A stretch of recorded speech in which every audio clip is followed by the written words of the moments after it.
कहानी सुनने वाले सभी श्रोता बंधुओं को मेरा प्यार भरा नमस्कार। जय जय श्री राधे। ओम नमः शिवाय। मित्रों, एक बार फिर से हम आपके अपने चैनल यूट्यूब गीतमाला पर स्वागत करते हैं। साथियों, यदि आप भी हर रोज़ कुछ नया सीखना चाहते हैं तो भोपाल गीतमाला चैनल को सब्सक्राइब करके बेल आइकन अवश्य प्रेस कर दें, जिससे आपको भी हमारे द्वारा प्रेषित ज्ञानवर्धक कहानियाँ समय से मिलती रहेगी। साथियों, एक बार माता पार्वती ने भगवान शिव से 2 प्रश्न पूछे। पहला प्रश्न था, कौन सा काम स्त्री पति से पहले करना चाहती है, और दूसरा प्रश्न था, और कौन सी चीज़ है जो स्त्री अपने पति को मरते दम तक नहीं देती। चाहे कोई पुरुष अपनी स्त्री को कितना भी खुश कर ले, चाहे स्त्री के कितने भी नखरे उठा ले, लेकिन कोई भी स्त्री वह चीज़ अपने पति को कभी नहीं देती है। साथियों, आज की कहानी बड़ी ही रोचक और रहस्यमय है। आज की कहानी से आपको बहुत कुछ जानने और सीखने के लिए मिलेगा। इस कहानी से आपको यह पता चलेगा कि स्त्री कौन सी चीज़ अपने पति को कभी नहीं देती है, चाहे कुछ भी हो जाए, और कौन सा काम वह पति से पहले करना चाहती है।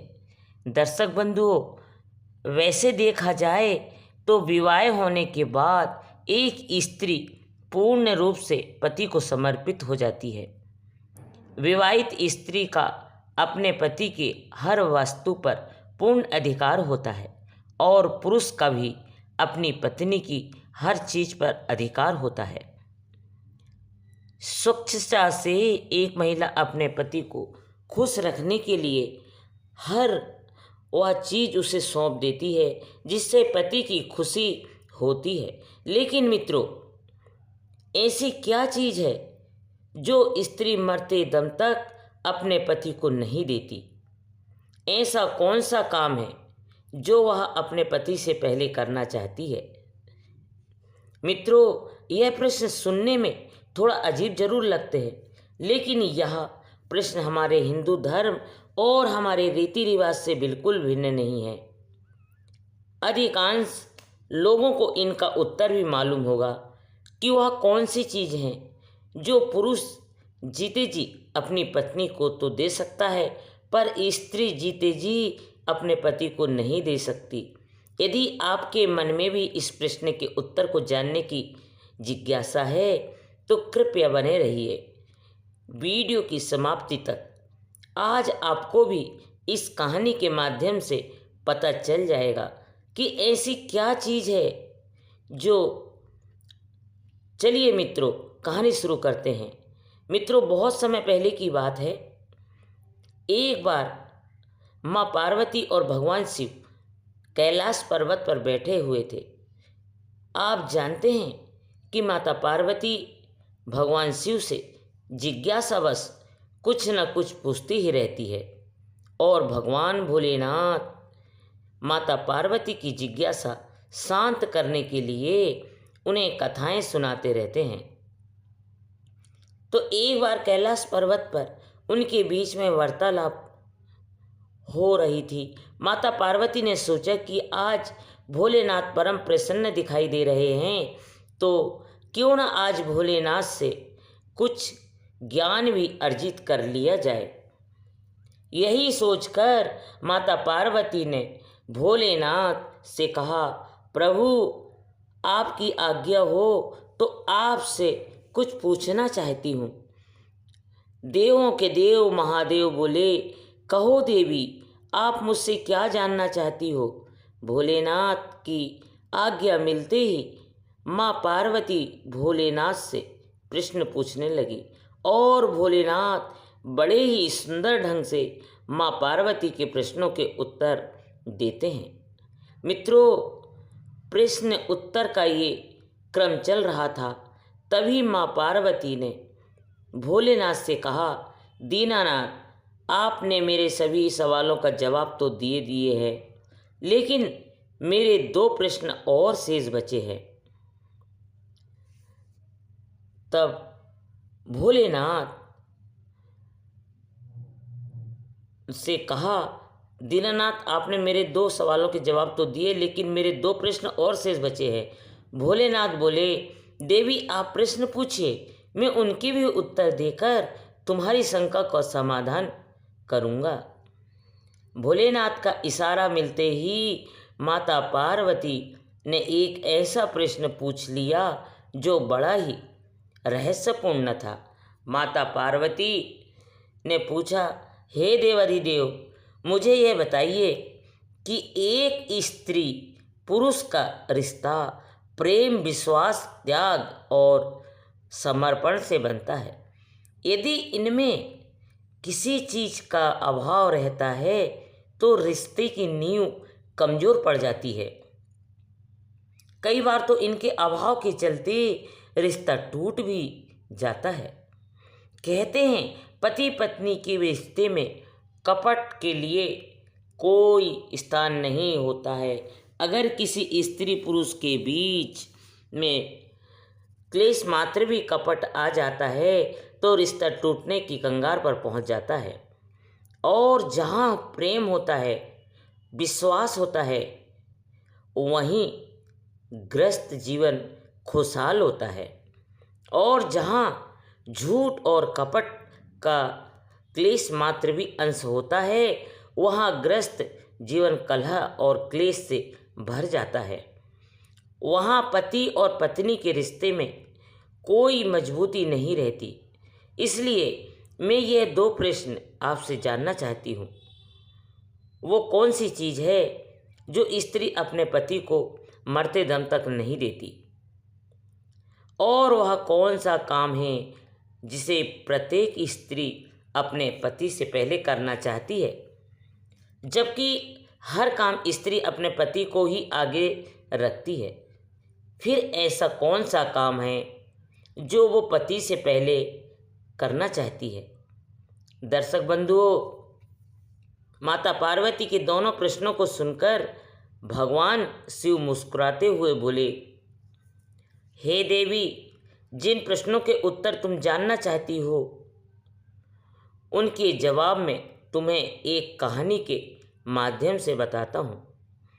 अगर मैं तुम्हें सीधे सीधे उत्तर दे दूँगा तो उत्तर का महत्व और तुम्हारे प्रश्नों की रोचकता समाप्त हो जाएगी। इसलिए तुम इस कहानी को ध्यान से सुनो। इस कहानी में ही तुम्हारे दोनों प्रश्नों का उत्तर छिपा हुआ है। उमा, अब तुम ध्यान लगाकर इस कहानी को सुनो। महादेव माँ पार्वती से कहते हैं, हे देवी, इस पृथ्वी लोक पर दक्षिण प्रांत में एक बहुत ही सुंदर नगर बसा हुआ था। उस नगर के राजा का एक बहुत ही सुंदर राजकुमार था, जिसका कुछ दिनों के बाद में ही एक दूर देश की राजकुमारी के साथ में विवाह होना था। इस कारण राजा के महलों को, नगर की गलियों को फूलों से और नाना प्रकार की रंगोलियों से सजाया गया था। उधर राजकुमार का विवाह जिस कन्या से होने वाला था वह बहुत ही रूपवान थी। राजकुमार अपनी कक्ष में पड़ा हुआ राजकुमारी के बारे में सोचता रहता था। एक दिन सोचते सोचते अचानक से उसके मन में राजकुमारी से मिलने की इच्छा जागृत हो उठी। उसी क्षण राजकुमारी के पास जाना चाहता था। उसने एक योजना बनाई। सबसे छुपते छुपाते महल से निकल गया और अस्तबल में पहुंच गया। वहाँ अस्तबल से एक घोड़ा लिया और घोड़े पर सवार होकर राजकुमारी से मिलने के लिए चल दिया। चलते चलते जब वह एक जंगल के रास्ते से गुजरा तो वहाँ उसे बहुत जोर की प्यास लगने लगी। अब तो राजकुमार पानी की तलाश में इधर उधर भटकने लगा। कहीं कोई जलाशय दिखाई नहीं दे रहा था, यदि कहीं कोई नदी या तालाब मिल भी जाता तो उसमें पानी नजर नहीं आता था। इस प्रकार प्यास से व्याकुल होकर राजकुमार एक झोपड़ी के पास में पहुंचा। वहीं पास में ही एक कुआं दिखाई पड़ा। कुएं को देखकर उसे कुछ उम्मीद जागी, शायद इस कुएं में पानी हो सकता है। राजकुमार ने कुएं में झांक कर देखा तो सचमुच कुएं में पानी भरा हुआ था। पानी को देखकर उसकी प्यास और तेज हो उठी। अब तो उसने बिना देर किए कुएं से जल निकाला और पानी पीने लगा। जब उसने पेट भर करके जल पी लिया, तभी क्या देखता है कि एक उस झोपड़ी से एक बुढ़िया निकल कर बाहर आती है और वह बुढ़िया उस राजकुमार को कहने लगी, अरे मुसाफिर, कहीं तुमने इस कुएं का जल तो नहीं पी लिया? यदि तुमने इस कुएं का जल पिया है तब तो तुमने बहुत बड़ी भूल कर दी है। यह कुआं एक ऋषि के द्वारा श्रापित है।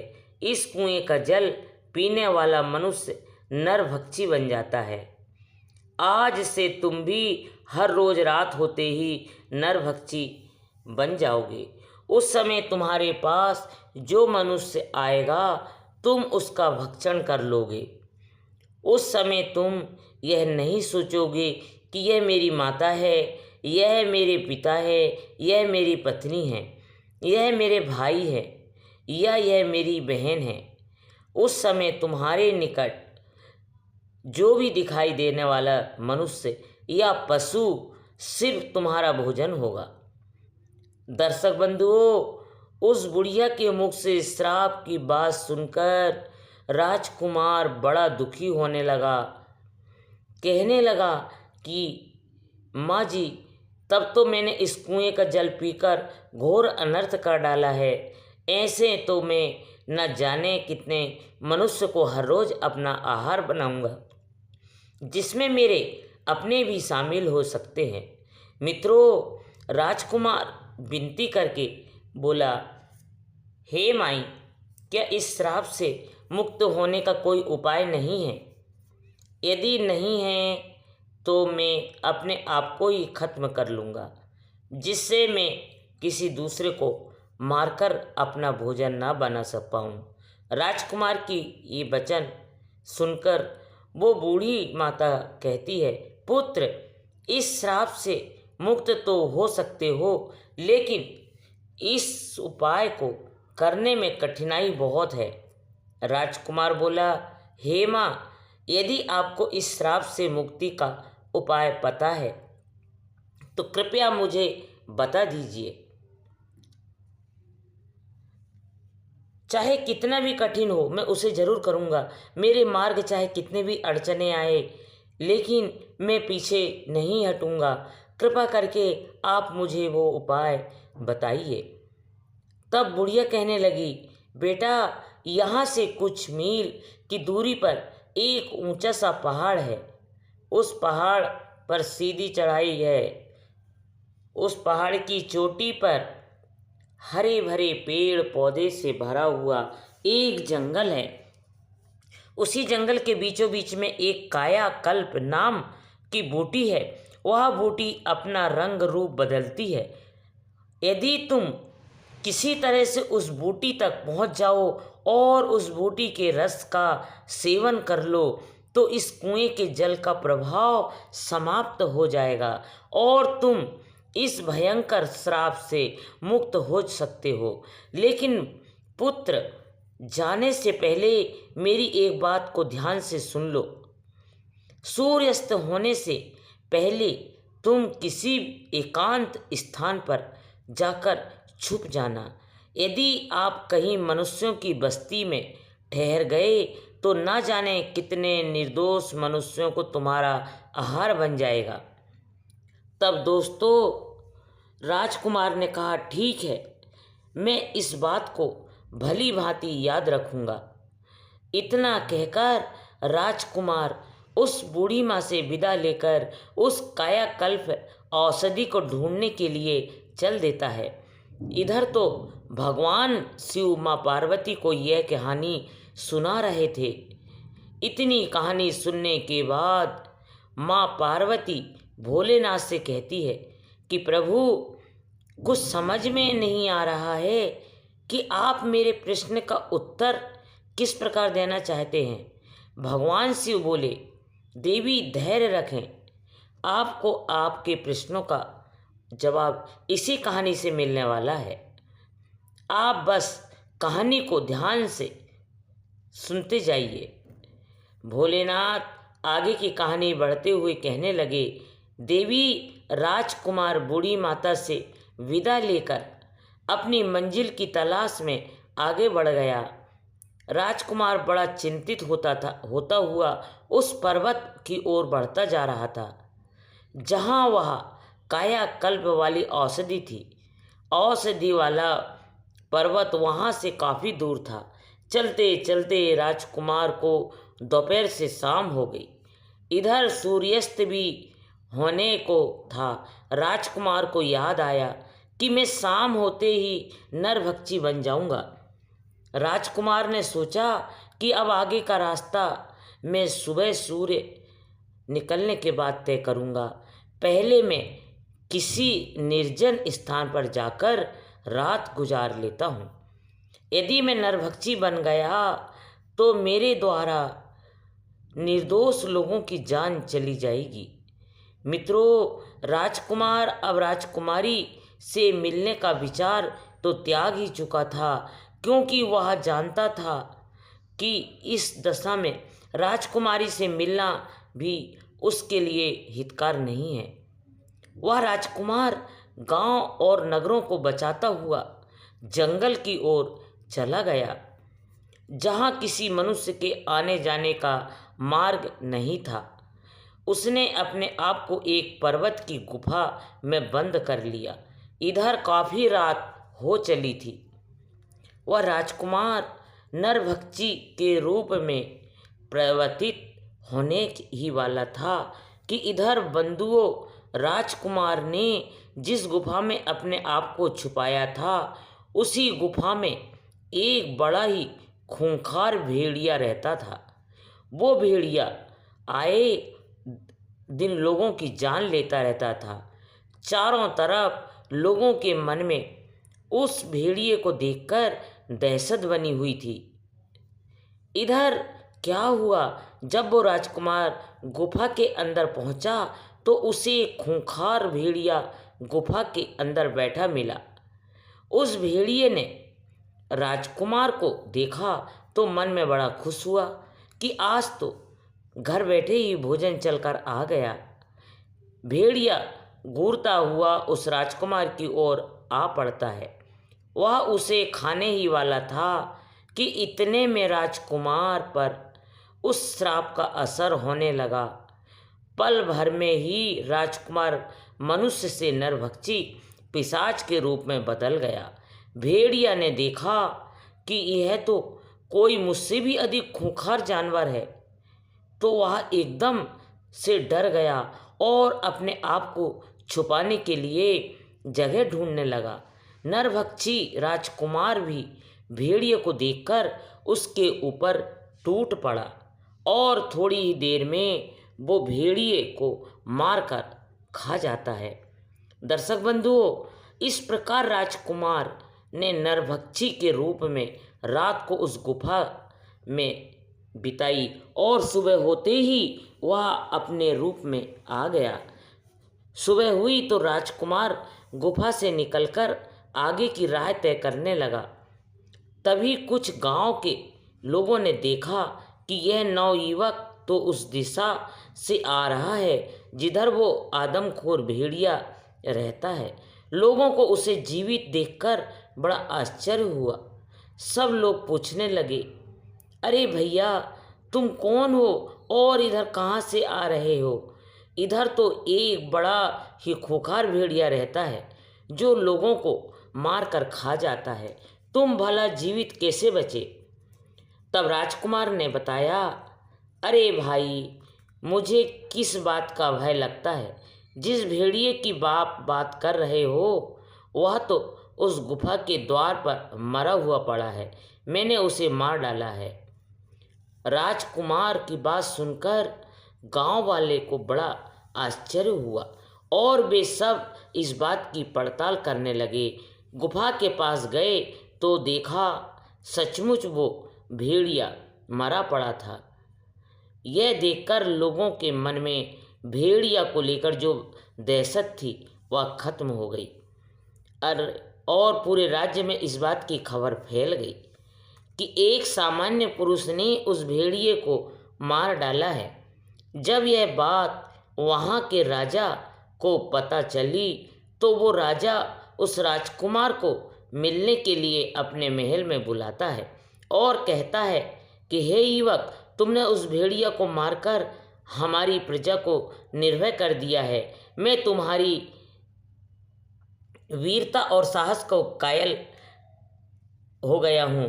तुमने मुझे बहुत ही प्रसन्नता दी है। इस खुशी में मैं तुम्हें एक उड़न खटोला भेंट करता हूँ। यह उड़न खटोला तुम्हें पल भर में यहाँ से वहाँ पहुँचा सकता है। दर्शक बंधुओं, राजा से उड़न खटोला पाकर राजकुमार भी बड़ा खुश होता है और सोचने लगा, यह तो बड़ा अच्छा हुआ। अब मैं इसी उड़न खटोले से बैठकर उस पर्वत पर आसानी से पहुंच जाऊंगा जिस पर कायाकल्प नाम की बूटी है। मित्रों, राजकुमार ने वैसा ही किया। वो उस जादुई उड़न खटोले पर सवार हुआ और उस पर्वत पर जा पहुंचा जहां पर कायाकल्प की बूटी थी। उसने देखा कि वहां कायाकल्प नाम की अनेक बूटियां चमक रही थी जो बार बार अपना रूप बदल रही थी। बूढ़ी माँ ने उसे पहले ही बता दिया था कि जो बूटी अपना रंग रूप बदलती दिखाई दे उसी का रस निकालकर पीना है। राजकुमार ने बिना समय गंवाया कायाकल्प नामक बूटी का रस निकालकर पी लिया क्योंकि इधर शाम होने वाली थी। राजकुमार अब निरोग हो चुका था। राजकुमार ने क्या किया, वो उस उड़न खटोले पर बैठकर अपनी राजकुमारी के नगर को चला आया। वहाँ पहुंचकर वह राजकुमारी से मिलता है। राजकुमारी भी राजकुमार के मिलने से बड़ी प्रसन्न होती है। इधर राजकुमार ने अपने नगर में खबर भिजवा दी कि मैं अपनी ससुराल पहुंच चुका हूं। आप सभी नगरवासियों बारात लेकर आइए। इधर राजकुमार की बारात आती है और अगले दिन उस राजकुमारी के साथ बड़ी धूमधाम के साथ विवाह हो जाता है और वे अपने नगर को लौट आते हैं। भगवान शिव माता पार्वती से कहते हैं कि दोनों बड़े आनंद के साथ रहने लगे। कुछ दिनों के बाद राजकुमार के घर में एक पुत्र का जन्म होता है। पुत्र की खुशी में राज परिवार में जश्न मनाया जा रहा था। प्रजा को में मिठाइयाँ बांटी जाती है। अब माता पार्वती ने भगवान शिव से पूछा, प्रभु, आपकी लीला मेरी समझ में नहीं आई। एक प्रश्न का उत्तर बताने के लिए आपने मुझे एक राजकुमार की पूरी कहानी सुना दी, लेकिन उत्तर अभी तक अप्राय है, अभी तक नहीं मिला। तब भगवान शिव बोले, देवी, अब बहुत ही जल्द तुम्हारे प्रश्न का उत्तर मिलने वाला है। सुनो, फिर क्या हुआ। एक दिन उस राजकुमार के राज्य पर शत्रु देश ने चढ़ाई कर दी। राजकुमार अपने दुश्मनों से लड़ने के लिए युद्ध में जाता है। उड़न खटोले की सहायता से उसने दुश्मन सेना के छुड़ा दिए। दुश्मन सेना को तो खदेड़ दिया, पर युद्ध में तीर लग जाने से उसकी भी जान चली गई। जब राजकुमार की मृत्यु हो जाती है तो सब लोग उसे अर्थी पर रखकर ले जाने लगते हैं। उसकी पत्नी वहीं खड़ी होकर रोती बिलखती दहाड़े मार मार कर रो रही थी। राजकुमार के सभी पारिवारिक जन उसे कंधा दे रहे थे और उसे शमशान की ओर ले जा रहे थे। पूरा नगर शोककुल था। भगवान शिव ने माता पार्वती को बताया, देवी, यही वो चीज़ है जो स्त्री अपने पति को नहीं दे सकती और पति तो स्त्री को दे सकता है। समझ आया? हमारे धर्म की यह परंपरा है। पति के मरने के बाद स्त्री उसे कंधा नहीं दे सकती और ना ही उसे शमशान में साथ ले जाया जा सकता है। तुम्हारा दूसरा प्रश्न था कि स्त्री कौन सा काम पति से पहले करना चाहती है, तो इसका उत्तर है कि सुहागन स्त्री यह कामना करती है कि उसकी मृत्यु उसके पति से पहले हो जाए, जिससे उसका पति उसे कंधा दे सके, उसे मुखाग्नि दे सके और उसका तरण हो सके। और वैसे भी पति के मरने के बाद स्त्री का जीवन शून्य हो जाता है। पति के बिना उसका जीवन नहीं रहता।